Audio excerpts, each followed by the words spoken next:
That's what this bill is. Nobody's giving you back money. You're not saving money. They're moving the goalpost. Somebody's going to take money from you, or somebody else is going to make money and you're going to pay it. So what was supposed to be 80% by 2040, now you have to go to 95% by 2035 and 100% net zero by 2040, which our Secretary of Energy, Chris Wright, has called sinister and anti-human.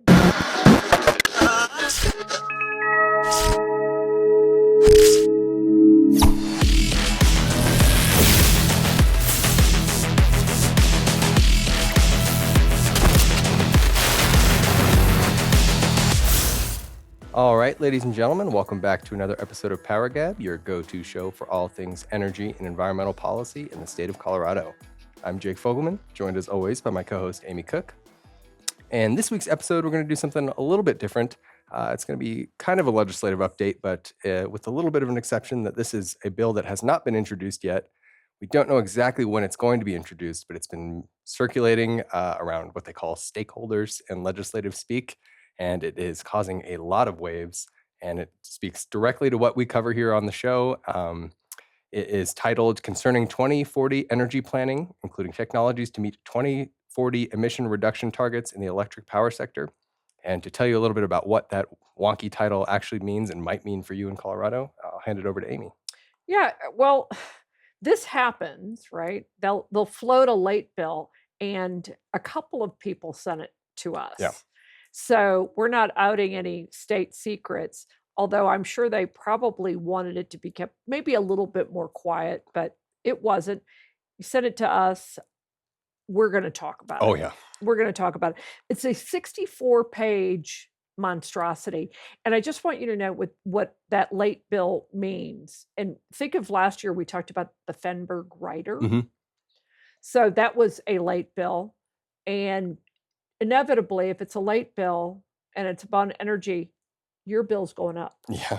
Just it's a good rule of thumb. Nobody's giving you back money. You're not saving money. They're going to charge you more. Somebody's going to take money from you, or somebody else is going to make money and you're going to pay it. So that's what this bill is. And it 64 pages, which means for the legislature, that's a long bill. Mm-hmm. And what they're doing, sort of the Cliff Notes version of this bill, and there's a whole lot of words in it, but know this, they're moving the goalposts. So what was supposed to be 80% by 2040 now goes to 95% emissions reductions. And this is carbon emissions we're talking about, because remember what we've talked about on this show, Colorado views energy policy through the very narrow lens of carbon emissions, nothing else, carbon emissions. So that's why we were able to get nuclear as a clean resource. And we'll have an update on that too. But nuclear is a clean resource because it has zero carbon emissions. Everything in Colorado energy policy goes through the lens of emissions. That's how that gets passed. That's not how we look at it. That's how those who run the state look at it. So the goal was 80% by 2040 emissions reductions. Now, that's what was in statute. What the governor was saying is 100% wind, solar, and batteries by 2040. That's what he campaigned on. And that, of course, is what the Colorado Energy Office loves. And remember, they did that silly study that we have talked about. And I shouldn't say silly, they spent $300,000 or something on it, and they did get a study back that says wind and solar plus batteries are the single most expensive way to decarbonize the state's economy. And then you add in electrification of transportation and home heating, and you're talking about real money out of your pocket. So what this bill does, this bill that is looking for a sponsor, they're floating this late bill, 64 pages long. They're moving the goalpost from 80% 2040, which, by the way, was a time frame that would have allowed us to build nuclear and to keep natural gas plants open for their useful life cycle. It would have saved ratepayer. I mean, you save money by using an asset until it's end of its useful life. You even with 80% reduction could have kept coal open. But now you have to go to 95% by 2035. So in a decade, you have to have 95% by 2035, according to this bill, and 100% net zero by 2040. Net zero, which our Secretary of Energy, Chris Wright, has called sinister and anti-human. So that's why we say the state of Colorado looks at energy policy only through the lens of emission. It's not through the lens of human thriving. It's not through the lens of your small business. It's not through the lens of your household budget. It is through the lens of emissions. And that means whatever they have to do to get to their net zero goal or fantasy that they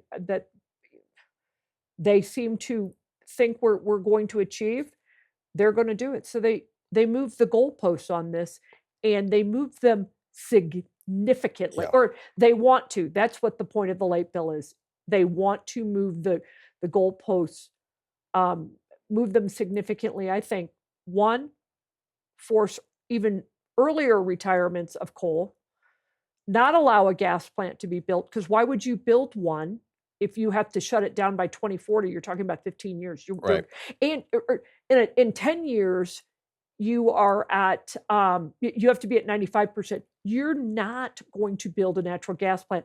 And I'll tell you, the one thing you're not going to build at all is nuclear, because it is a huge capital expense, and the amount of time, this time, you're not going to get it done in this time frame. Yeah, you're exactly right. And I'm glad you brought up the energy office study, because, sort of reading between the lines for you folks listening at home, what this essentially is the Colorado Energy Office saying, we did our study, we think that study is just golden, and we want that to be the force of law now, because that's essentially what this bill does, right? The whole, you may recall us talking about that study when it came out, the whole conceit of that study was that, look, business as usual gets us to 2040, we're almost completely decarbonized. And if we just tinker a little bit here on the edge and fudge the numbers with some hydrogen that doesn't exist yet, we can get to 100% carbon free by 2040. And it won't raise costs all that much. And so that's essentially what has been transferred into a late draft bill. And it does, believe me, 64 pages. There's a lot more in there than just that. It's sort of an everything bagel climate bill. But that's essentially what this is. It's the Colorado Energy Office trying to enforce its study, which had all sorts of holes in it. We talked about the fact that it didn't even account for transmission lines. Yeah. There's all sorts of things wrong with it, but they want that to be state law, which is a frightening thing, especially given our very last episode that we had on this show, where we talked about the utilities already struggling to meet the 2030 goals. Travis Steele from the Colorado Springs utility came on to talk about the skyrocketing costs of wind and solar PPAs that he's encountering. We talked about the Excel letter, where they're saying we're already seeing the reliability warning signs, and we still have almost our entire coal fleet running at the moment. And despite all that, this is what's being proposed. But that's one thing to note on that, though, is it's not exactly going over smoothly with the folks that would have to be enforcing this stuff, right? No, not it isn't. Well, so there are a couple of things that have come out over the course of the last couple of maybe 10 days or so. One, the letter from Excel Energy, which we talked about last week, and you wrote that great piece on it. They are finally acknowledging that, we've got a reliability issue. And they talk about the process of having to go through the Public Utilities Commission and how long it's taking. And I think it's taking a long time. And, we've talked about this because Chairman Blank has said he's worried about the cost. Yeah. And so I think they're deliberating, what do we do about the cost? Mm-hmm. This is remember, wind and solar are supposed to be free. And why isn't this cheaper? And we heard Travis Steele on saying that their power purchase agreements for wind and solar were coming in 60 to 70% higher. Yep. So clearly there is an affordability issue. So you have that has been acknowledged. What's interesting about this, the 64-page paper that you brought up, it's got a rate cap in it. because that always works. Yeah. Because remember, there's only a 2% rate cap on the 30% renewable. It was what they don't tell you is all the other things that factor into it Right. that aren't included, but we've gotten smart enough. Now we know what to look for. So there's a 1.5% rate cap. So what they're trying to tell you is that it's cheaper now than it was when they did the 20% and the 30%, and that was a 2% rate cap. Now we've got a 1.5% rate cap.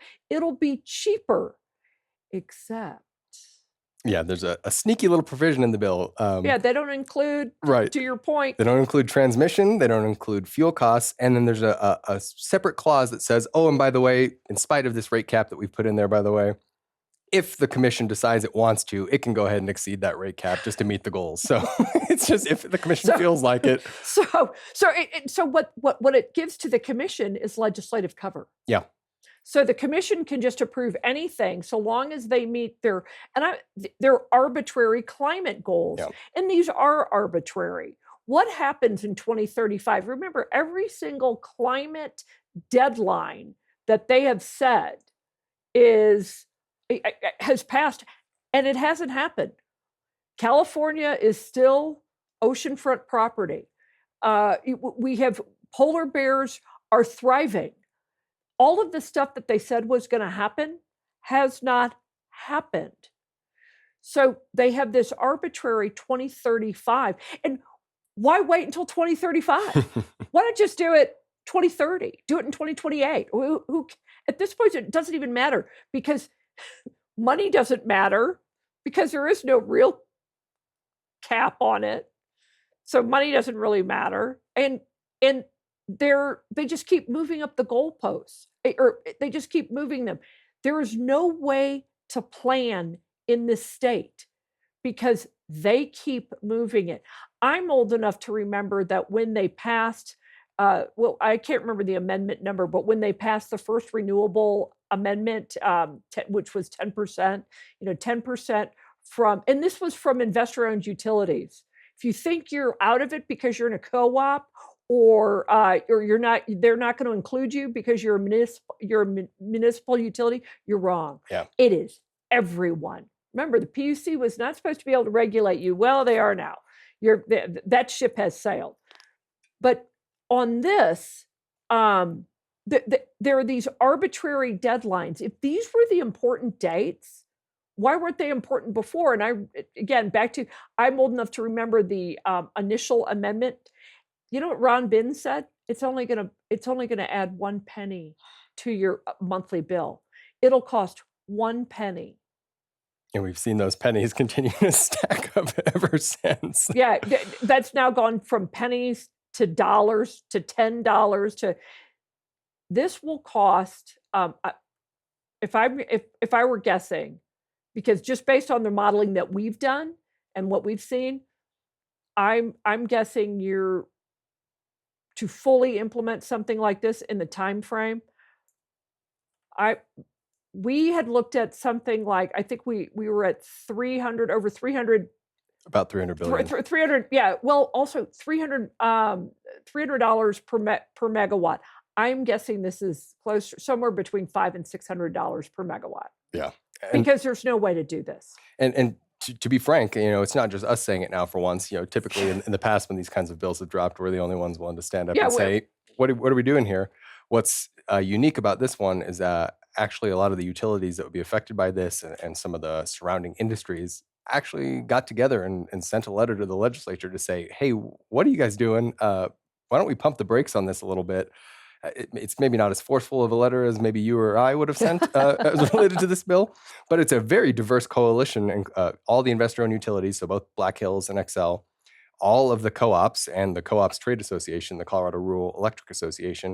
You have several munis, the Association of Municipal Utilities, Pueblo's mayor. You have a lot of labor unions, the pipe fitters, and one that really stuck out to me is La Plata Electric Association, which is now currently run by former state senator Chris Hansen, who was the very architect of most of the state's climate policy that we're currently subject to, and was the lead sponsor of a bill that originally sped up our decarbonization target that instantiated a 100% decarbonization by 2050 goal just last year.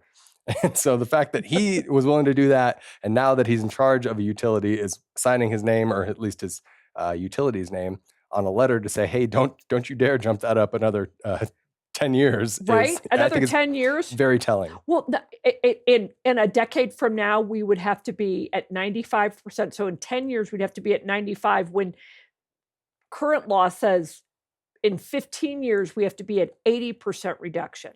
So now you have to be at 95% reduction in 10 years as opposed to 85% reduction in emissions in 15 years. This is crazy. Like, I mean, this is total insanity. I don't know who wrote this, but Colorado Energy Office, it's got their fingerprints all over it. But this is ludicrous. This is the equivalent of the same people. Yeah, minimum wage should be $50 or $100. Why even stop there? Make it $500. What?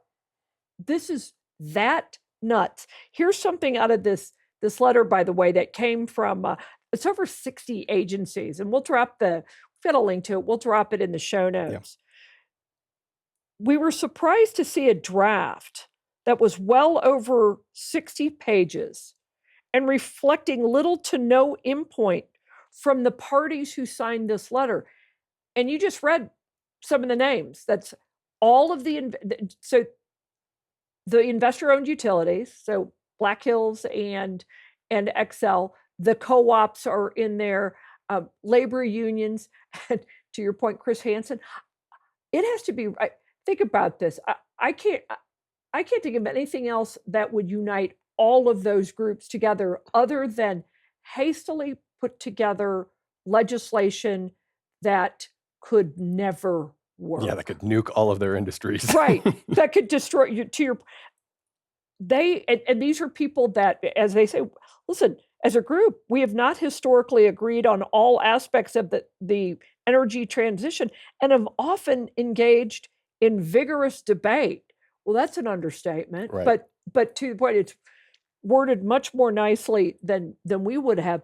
But so this bill, this floating piece of legislation that's in search of a sponsor, has managed to bring together quite a diverse range of organizations, and what they're asking for is to oppose the late bill status. They're essentially saying, please don't do this now. Right.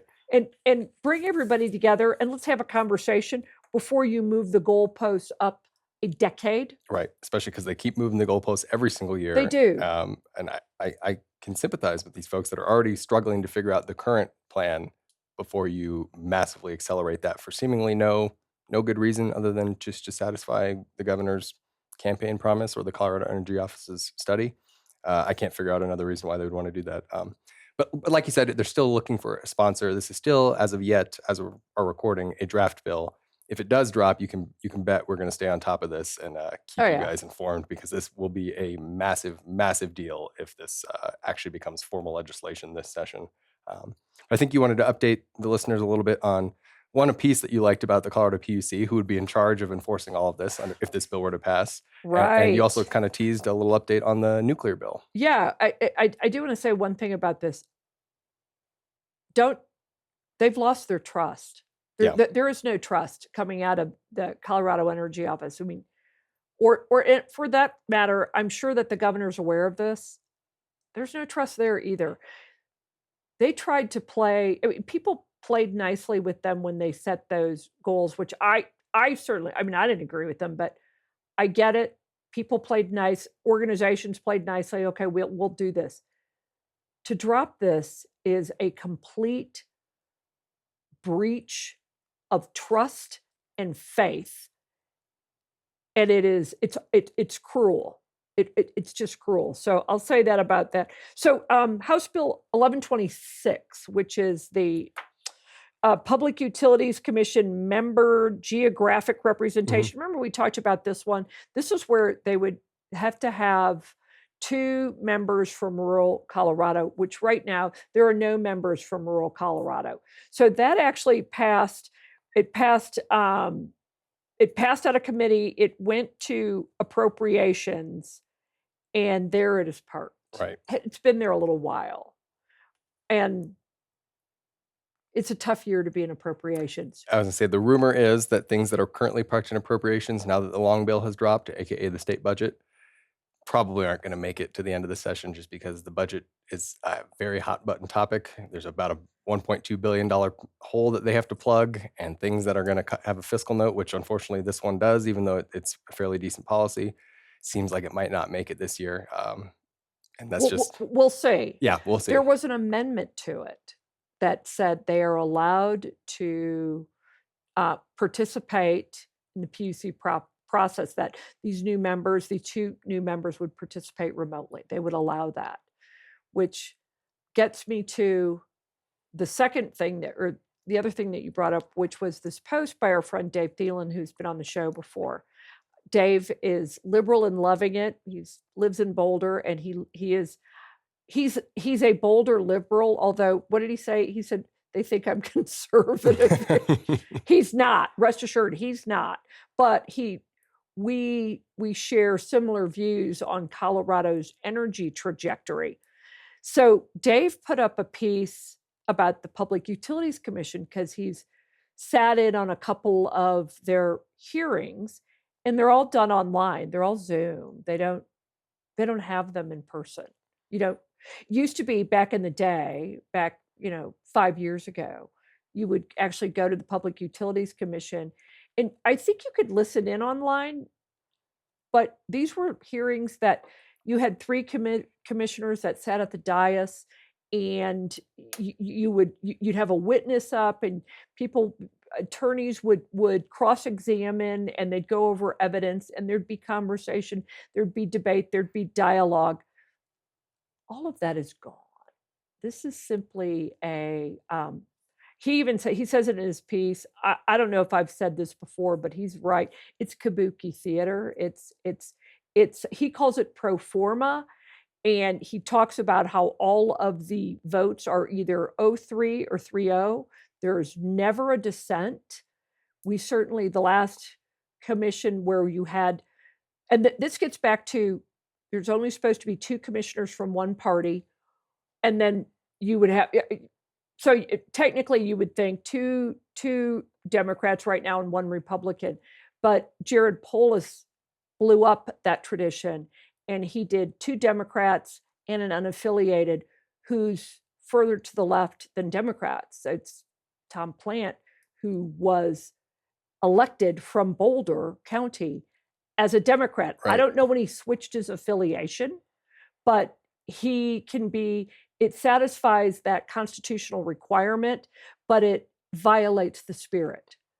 And so Dave Thielen makes a point about this, about that they all agree every time. There really isn't any rigorous debate. He also sort of irritated, or at least bothered by the fact that they all just do it remotely, and they just seem to be kind of phoning it in. And it is $160 some odd thousand job. Are we getting what we deserve? And as I've said we've experienced with the PUC, and we've talked about, it is a very elusive agency. It is one that most people don't know, but it is the one with a significant, actually, I'd call it an enormous impact on your budget and on the budget of your small business, because they're the ones who are deciding these billion-dollar rate cases. And in the future, we're probably knocking on the door of, if this were to pass, this late bill that is looking for a sponsor, you could be looking at $500 billion that these people are in charge of, and yet there's no real rigorous debate going on. It's just 3 of them on a Zoom call, and they kind of chat among themselves, and then you don't even know, they vote on something, and they all agree. Yeah. We'll drop Dave's piece because I do enjoy that these are all complaints that we've levied multiple times on this show, but it's always fun to hear people independently come to those conclusions, discovering these processes, how they work for the first time. It's funny to see it from another source that maybe perhaps wasn't aware of how this stuff really works. And I guess we'll end on a high note, because one more update I do want to drop with the listeners is the nuclear bill that we've so much discussed. The good news is that Governor Polis actually signed that into law. So House Bill 1040, nuclear as clean energy, is now officially the law of the land in Colorado. We'll see if it gets kneecapped by any future legislative developments, but for now, that is a huge win. Can I ask you a quick question? Sure. Do you think he was proud of it? Yeah, that is funny, because there was no fanfare, there was no signing ceremony. We found out because it was buried in a press release with about 20 other bills that he signed. It was right in the middle, and there was no real remarking other than this bill was bipartisan, aka leave me alone, I signed it, leave me alone. The environmental community is very angry, as we expected. In the reporting I've seen covering his signing of the bill, there's been some pretty unhinged statements from some of these groups that are just mad as all heck that this was signed into law. But it doesn't matter, because we officially joined the rest of the country, or the bulk of the country, in recognizing science that, yes, the country's largest source of zero carbon energy is clean and not to be considered so under law. So okay, welcome, Colorado. That's right. You finally figured it out. There were environmental groups, and this just, I'm not even going to call them, they are eco-fundamentalists who asked him to veto this bill. Yeah. So Sierra Clubs, NRDC, a handful of groups that asked him to veto it. So he did it very quietly. I don't know that he was enthusiastic about it. Right. I'd But just say that. we'll take it. A win's a win. That's We'll right. take it. That's right. But as we're coming up on time here, Amy, do you have any takeaways for our listeners on some? Gosh, so many. I actually want to, I'm going to call this bill the everything bagel. Yeah. Although everything bagels are good, but Right. I will say that, but I love the way you describe that. This is the everything bagel, the kitchen sink. This is a eco-fundamentalist fantasy in draft legislation in search of a sponsor. So I love that. And also the other takeaway on this is deadlines in this state when it comes to energy are just arbitrary. They just make them up. They literally are just, if 2040 was the date for 80% in 2019, and now it has to be 2035, and it has to be 95%, all of these things are arbitrary. And arbitrary dates are dangerous because it never allows for new technology. And I think that's the point.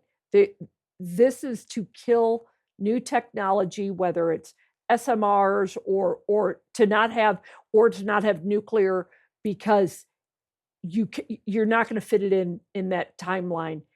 And I think that's the driving force behind this bill. So arbitrary deadlines, everything bagel, bad bill. And with that, firm your own generation, firm your own house, get a generator, get a couple of them. Yeah, if this passes, that's going to be more important advice than ever. But that does it for us on another episode of PowerGab. If you like what you saw here, you can head over to powergab.org to check out our entire back catalog. We produce new episodes every single week. We're also available wherever you get your audio shows, whether that's Spotify or Apple.